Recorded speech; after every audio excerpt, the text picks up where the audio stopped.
Well, hello, here I am, as you can see, outside Rufford Hall, which is in Rufford in West Lancashire.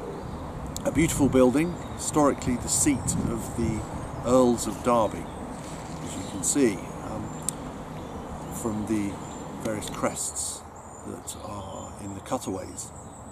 What I want to talk to you today about, though, is a 1991 authority, and it's Hammond and Mitchell, 1991, One Weekly Law Reports, at page 1127. It's a very interesting case. They're an unmarried couple, excuse me, in the case. The sole legal title is in the man's name, and of course that's Hammond. Mitchell is the lady who brings the action, as you may imagine, in the sense of trying to assert that she's got a beneficial interest.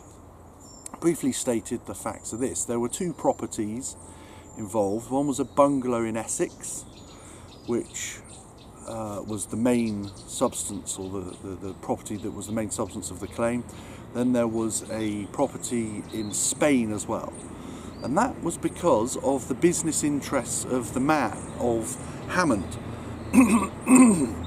excuse me, who had undertaken business activity with the support of Mitchell, of the lady, to the extent that when the houses were mortgaged, she signed documents that subrogated her interests below the bank.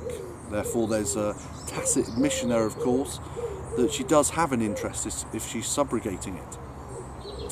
So in due course, as happens in most of these cases, of course, the couple split up, and the question before Mr. Justice Waite, at first instance, which is as high as this court case goes, he considers firstly whether there'd been an express agreement or an inferred agreement, and he holds that there was an inferred agreement on which she had relied to her potential detriment in allowing her rights as occupier to be subordinated to those of the bank as a mortgagee, and through her support of H, of the man Hammond.